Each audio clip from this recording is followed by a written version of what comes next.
और क्योंकि ये हो सकता है कि ये लास्ट अटेम्प्ट हो एफएमजी का, तो ऑब्वियसली थोड़ा सीरियस होकर आप करिए इसकी प्रिपरेशन। अभी भी अपने पास टाइम है, मार्च अप्रैल मई जून जुलाई, आपकी ग्रेजुएशन से 4-5 महीने आपके पास पड़े हुए हैं। अभी से आप सीरियस हो जाएंगे तो आपको इंडिया के इतना स्ट्रगल नहीं करना पड़ेगा। अब आप खुद सोचो कि जो इंडिया के स्ट्रगल करेगा जुलाई अगस्त में, तो उसके पास तो 3-4 महीने ही रहते हैं। उन 3-4 महीने में वो पढ़ना भी है, रिवाइज भी करना है, तो फिर लाइफ हार्ड हो जाती है। Hello guys, my name is doctor Deepak Anjana और आज के इस वीडियो में हम डिस्कस करेंगे study plan for FMG December 2022, जिसके लिए हमारे पास लगभग 9 महीने बचे हैं। उसमें हमें कैसे पढ़ाई करना है, कैसे रिवीजन करना है, क्योंकि ये लास्ट एफएमजी हो सकता है जिसके पूरे चांसेस है, क्योंकि 2023 से नेक्स्ट आने ही वाला है। अब कैसे हमको एफएमजी दिसंबर 2022 के लिए पढ़ना है, तो आज के इस वीडियो में हम डिटेल में उसके पूरा स्टडी प्लान डिस्कस करेंगे। तो प्लीज़ ये वीडियो आप एंड तक ज़रूर देखिए। तो अगर आप लोग अभी प्रिपरेशन जैसे स्टार्ट कर ही रहे हैं तो मैं बेटर है कि आप लोग ये मेरा एफएमजी जर्नी वाला वीडियो देखें। इससे आपको सीरियसनेस आएगी कि भाई कितना सीरियस है एफएमजी एग्ज़ाम। और अगर आपने अभी तक सीरियसली स्टार्ट नहीं किया है तो आप इस वीडियो को देखने के बाद ज़रूर स्टार्ट करेंगे। और ये पीडीएफ आपको इस टेलीग्राम ग्रुप में मिल जाएगा। और भी बहुत सारे यहाँ पे आपको पीडीएफ्स, बुक्स, नोट्स, बहुत सारी चीज़ें आपको इस टेलीग्राम ग्रुप में मिल जाएगी। तो आप ये टेलीग्राम ग्रुप ज्वाइन कर सकते हैं। इसकी लिंक आपको डिस्क्रिप्शन में मिल जाएगी। अगर आपने अभी तक प्रेपरेटर ऐप सब्सक्राइब नहीं किया है तो आप मेरा ये कोड दीप4 करके प्रेपरेटर का सब्सक्रिप्शन ले सकते हैं। और ज़्यादातर लोग सब्सक्राइब नहीं करते हैं, इसलिए अभी तक हम 10K पे नहीं पहुँच पा रहे हैं। तो प्लीज़ सब्सक्राइब ज़रूर करिएगा। और जो प्लान है हमारा वो है कि भाई हमारे पास लगभग 9 मंथ्स हैं, तो हमारे पास लगभग 290 डेज़ के आसपास हैं। तो हमारी जो मेन रीडिंग है वो हमारी 172 डेज़ में होने वाली है अब से लेके। और उसके बाद जो रिवीजन होगा वो 124 डेज़ में। अगर आप जीरो से स्टार्ट करें तो आपको ये पूरा प्लान फॉलो करना है। अगर आपने ऑलरेडी कुछ सब्जेक्ट कर रखे हैं तो आपको फिर ऑब्वियसली वो सब्जेक्ट इसमें से माइनस कर देना है और फिर आप उसके हिसाब से अपना खुद का एक नया प्लान बना सकते हैं इस प्लान को देख के। सो गाइज, प्रेपरेटर जो है अपने नए ड्रीम पे 4.0 के नोट्स बहुत जल्दी लॉन्च करने वाला है। और ये जो नोट्स हैं वो प्रीवियस जो उनके वर्जन के नोट्स हैं उनसे काफ़ी कंसाइज वे में हैं। और काफ़ी सारी चीज़ें इसमें नए फीचर के साथ ऐड की गई नोट्स में। तो अब आपको बिल्कुल भी घंटों नोट्स बनाने में वेस्ट नहीं करना है। तो ये नोट्स मुझे प्रेपरेटर की टीम ने रिव्यू के लिए भेजे हैं। तो आप देख सकते हैं कि इन नोट्स में इन्होंने इंपॉर्टेंट इन्फॉर्मेशन के जो बॉक्सेस है वो ऐड किए हुए हैं। और हाउ टू रिमेंबर पॉइंट्स है, जो इमेजेस की क्वालिटी है वो बढ़ चुकी है। ये साथ में जो टाइमिंग दे रखा है कि वीडियोस में कितने टाइम पे है, ताकि आपको अगर स्किप करके वो टॉपिक फिर से वीडियो में देखना है तो आप जाके तुरंत देख सकते हैं। जैसे इसमें प्रीवियस ईयर क्वेश्चंस दे रखे हैं, जैसे ये नीट पीजी 2018 का क्वेश्चन है। इसमें हाईलाइटेड करके चीज़ें भी दे रखी है ताकि आपको जो जो चीज़ें याद करनी है, ताकि आपको उसमें एक्स्ट्रा टाइम आपको वेस्ट ना करना पड़े जब आप रिवीजन करो। ये आपकी पीजी प्रिपरेशन में, नेक्स्ट की प्रिपरेशन में बहुत ज़्यादा आपको हेल्प करने वाले हैं। और इन नोट्स पे भी ऑफर चल रहा है 3 मार्च तक। तो अगर आप 3 मार्च तक ये नोट्स परचेस करते हैं तो आपको बिल्कुल सस्ते में, और साथ में आपको एक वाइल्ड क्राफ्ट का बैग 1299 का बैग आपको बिल्कुल फ्री मिलने वाला है इन नोट्स के साथ। वो इन नोट्स की जो प्राइस है वो 3 मार्च के बाद बढ़ने वाली है। तो 3 मार्च तक आप इन नोट्स को परचेज कीजिए। अगर अभी तक आपने सब्सक्रिप्शन नहीं लिया है प्रेपरेटर का 4.0 का, तो आप जाके सब्सक्रिप्शन लीजिए।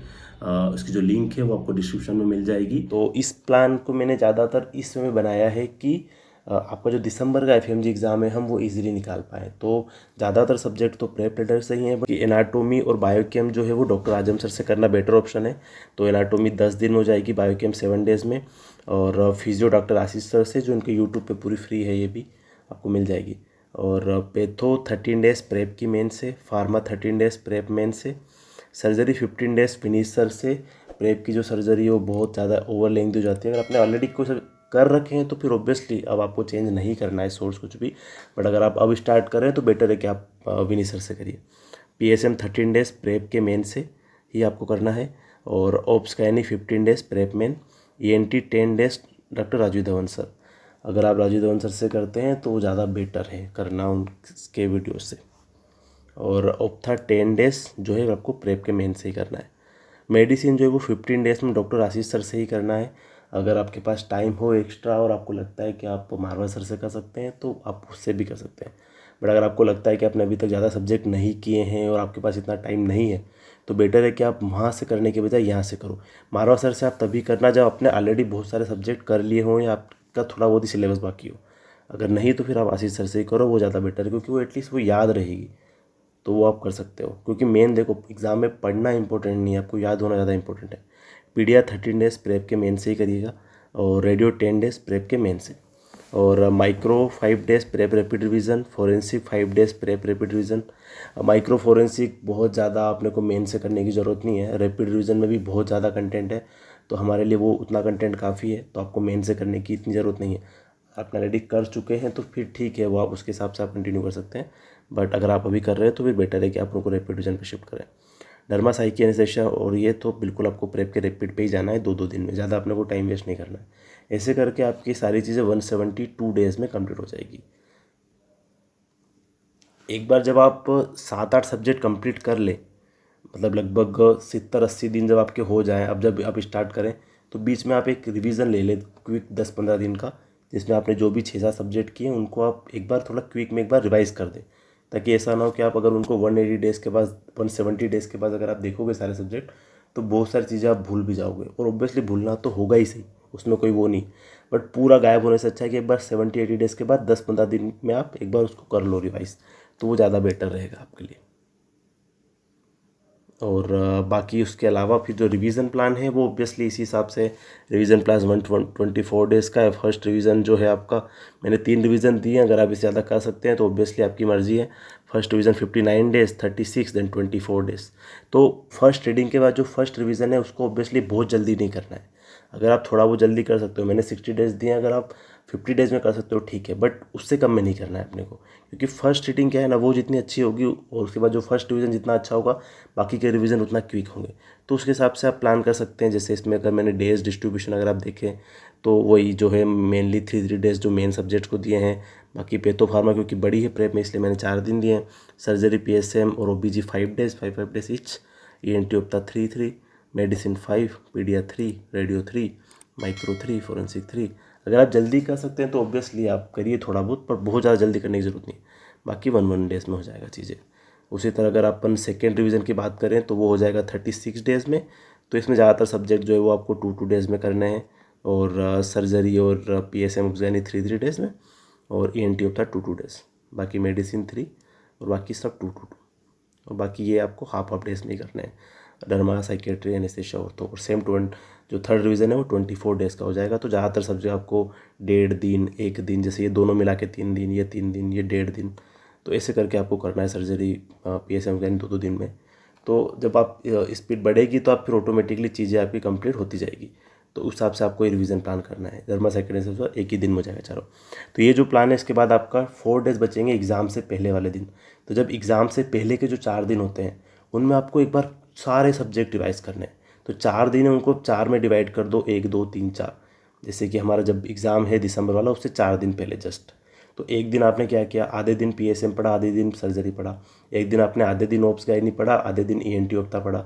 एक दिन आपने आधा दिन मेडिसिन पढ़ा, आधा दिन एनार्ड फिजियोपैथो फार्मा पढ़ी। या बाकी दिन आपने जो बिल्कुल बचे हुए सारे सब्जेक्ट दिन निपटा दिए, मतलब क्विक रीडिंग जो होती है ना वो एग्ज़ाम से दिन पहले। अब अपने को एक चीज़ ये करनी है कि हमको जो हम मेन रीडिंग में जो नोट्स पढ़ रहे हैं उन नोट्स को हमको कभी भी स्किप नहीं करना है, वो हमको रिवीजन में भी लेके जाना है। बहुत सारे लोग गलती कर देते हैं कि मेन से जब पढ़ते हैं फर्स्ट रीडिंग में, पर बाद में जब वो रिवाइज करते हैं तब वो उसको स्किप कर लेते हैं, कोई दूसरा मीडियम चूज़ कर लेते हैं। वो बिल्कुल भी नहीं करना है, आपको हमेशा वही नोट्स पकड़ के चलना है। अगर एक ही नोट्स को आप बार बार देखोगे तभी जाके आपकी फोटोग्राफिक मेमोरी बनेगी। तो प्लीज़ उन्हीं नोट्स को आप बिल्कुल छोड़िए मत, ज़्यादा बेटर आपके लिए वही है। साथ साथ में अगर आपको MCQs करना है तो MCQs आप FMG के प्रीवियस ईयर के करिए। अगर आपके पास प्रेप रीडर है तो प्रेप रीडर में ऑलरेडी ऑप्शन दिया होता है प्रीवियस ईयर क्वेश्चन का, उसमें FMG क्वेश्चन है, तो आप वहाँ से प्रीवियस ईयर के क्वेश्चन करो। बहुत ज़्यादा MCQ में मत ध्यान दो, दिन का अगर आप 40-45 मिनट भी अगर आप दे रहे हो तो वो मोर देन इनफ है। इसके साथ में आप जो प्रेप रीडर के स्नैपशॉट हैं तो स्नैपशॉट आप अच्छे से करो, सारे सब्जेक्ट के जो भी सब्जेक्ट कंप्लीट होता है उसके स्नैपशॉट करो, क्योंकि स्नैपशॉट 45 आवर्स के तो एक साथ बाद में नहीं होंगे, तो आप सब्जेक्ट बाय सब्जेक्ट उसको करते जाओ, वो ज़्यादा बेटर ऑप्शन आपके लिए होता है। और वो आपको इमेजेस में बहुत ज़्यादा हेल्प करते हैं, PDF उतनी ज़्यादा हेल्प नहीं करती है, बट वो स्नैपशॉट में क्या है कि टीचर पूरा टॉपिक एक्सप्लेन करता है, तो वो आपको इमेजेस में भी हेल्प करेगा और नॉर्मल MCQ में भी हेल्प करेगा। तो प्लीज़ स्नैपशॉट को थोड़ा सीरियसली लेना, और उसके बाद उसको आप उसके नीचे स्लाइड के ऑप्शन से रिवाइज भी कर सकते हैं। साथ में जो ग्रैंड टेस्ट है, अभी आपको बहुत ग्रैंड टेस्ट देने की ज़रूरत नहीं है, आप 45 डेज़ में एक ग्रैंड टेस्ट ज़रूर दो, ताकि आपका सिलेबस ख़त्म हो तब तक आप 2-3 ग्रैंड टेस्ट दे दो, और बाद में उसके जब आपका रिवीजन स्टार्ट होगा तब ऑब्वियसली आप हर 20 दिन 25 दिन महीने में आप दे सकते हो। तो अभी अपना फोकस मेन सिलेबस ख़त्म करने पे और अच्छे से होना चाहिए। जब आप सिलेबस ख़त्म कर रहे हो तब रोज़ का रोज़ उसको रिवाइज ज़रूर करना, ताकि चीज़ें कुछ छूटे ना। और जब तक रिवीजन स्टार्ट नहीं होगा तब तक ये नहीं सोचना है कि याद नहीं हो रहा है, ये नहीं हो रहा है, नहीं होगा याद, बहुत सारी चीज़ें हम भूलेंगे। इसीलिए तो ये 3 रिवीजन प्लान है ना। बाद में जब आप बैक टू बैक जब रिवीजन करते जाओगे तब चीज़ें याद होती जाएगी। तो अभी इस पर अपने को कन्फ्यूज़ नहीं होना है, कंटेंट पे कन्फ्यूज़ नहीं होना है कि कंटेंट यहाँ कम है वहाँ ज़्यादा है, ये वो। जितना भी कंटेंट है उतना कंटेंट हमें याद होना चाहिए, वो मैटर करता है। बाकी कोई फ़र्क नहीं पड़ता उससे कि किसके पास ज़्यादा कंटेंट है, किसके पास कम कंटेंट है। कम कंटेंट वाले को अगर याद है और ज़्यादा कंटेंट वाले को अगर याद नहीं है तो फिर क्या ही मतलब है उस चीज़ का। और क्योंकि ये हो सकता है कि ये लास्ट अटेम्प्ट हो एफएमजी का, तो ऑब्वियसली थोड़ा सीरियस होकर आप करिए इसकी प्रिपरेशन। क्योंकि अगर आपको चांस मिल रहा है देने का तो उससे अच्छा तो क्या ही हो सकता है। अभी भी अपने पास टाइम है, मार्च अप्रैल मई जून जुलाई, आपकी ग्रेजुएशन से 4-5 महीने आपके पास पड़े हुए हैं। अभी से आप सीरियस हो जाएंगे तो आपको इंडिया के इतना स्ट्रगल नहीं करना पड़ेगा। अब आप खुद सोचो कि जो इंडिया के स्ट्रगल करेगा जुलाई अगस्त में, तो उसके पास तो 3-4 महीने ही रहते हैं। उन 3-4 महीने में वो पढ़ना भी है, रिवाइज भी करना है, तो फिर लाइफ हार्ड हो जाती है। बट अगर आपके पास अभी से इतना टाइम है तो अगर आप अभी से उस टाइम को यूज़ करोगे तो आपके लिए बहुत ज़्यादा फ़ायदा हो जाएगा। जब तक आप इंडिया आओगे आपका सिलेबस ख़त्म हो जाएगा, आपके पास 4 महीने रिवीजन के बचेंगे। मतलब सिर्फ आप जुलाई तक ही आपको पढ़ना है नया, अगस्त सितंबर अक्टूबर नवंबर 4 मंथ आप सिर्फ रिवाइज करोगे। तो इसलिए ज़्यादा बेटर है कि आप ज़्यादातर सिलेबस वहाँ से कंप्लीट करके आओ। यहाँ आने के बाद कुछ ही सब्जेक्ट होना चाहिए जो बचे आपके जुलाई और कुछ अगस्त के लिए बस। बाकी तो उस टाइम को जितना आप यूटिलाइज़ कर सकते हो कर लो। क्योंकि ऐसा है कि टाइम कभी वापस नहीं आने वाला है। बट इंडिया के फिर पछताने से मतलब कुछ नहीं है कि भाई यहाँ के फिर हम पछता रहे हैं और चीज़ें फिर हम हो नहीं पा रही है, दिक्कत आ रही है सारी चीज़ें करने में। क्योंकि ऑब्वियसली यहाँ के चीज़ें करने में बहुत ज़्यादा दिक्कत आएगी। तो यही आज का जो प्लान था, यही है। आप इसको अच्छे से फॉलो करो। प्लीज़ चैनल को ज़रूर सब्सक्राइब करो, 10K तक हमें भी पहुँचाओ, क्योंकि बहुत टाइम से वीडियोस बना रहे हैं। और अगर इसके अलावा आपको लगता है कि यार आपके हिसाब से आपका कोई पर्सनल प्लान होना चाहिए, आपने कोई सब्जेक्ट कहाँ दूसरी जगह से पढ़े हैं, उसके हिसाब से ये शेड्यूल फिट नहीं बैठ रहा है, तो आप मेरे साथ जूम सेशन बुक कर सकते हैं 1-to-1। ये आपके और मेरे बीच ही होगा। आपको इसकी लिंक कमेंट सेक्शन में मिल जाएगी और आपको डिस्क्रिप्शन में भी मिल जाएगी, ताकि उस जूम सेशन में हम दोनों ही रहेंगे। तो आप पूरा खुल के डिस्कस कर सकते हैं कि आपकी क्या प्रॉब्लम आ रही है, आपने कैसे आपको प्रिपरेशन स्टार्ट करनी है, कैसे आपको सिस्टमेटिक तरीके से पढ़ाई करनी है, ताकि आप एग्ज़ाम को पहले अटेम्प्ट में क्लियर कर सकें। तो यही था आज के वीडियो में। Thank you so much video देखने के लिए, और ऑल द बेस्ट आप सभी को जो भी दिसंबर की एग्ज़ाम देने वाले हैं। आपके पास बहुत ज़्यादा टाइम है, अभी भी आप ये मत सोचिए कि टाइम कम है आपके पास। आप आराम से पास हो सकते हैं एग्ज़ाम अभी भी पढ़ के। तो ऑल द बेस्ट गाइज।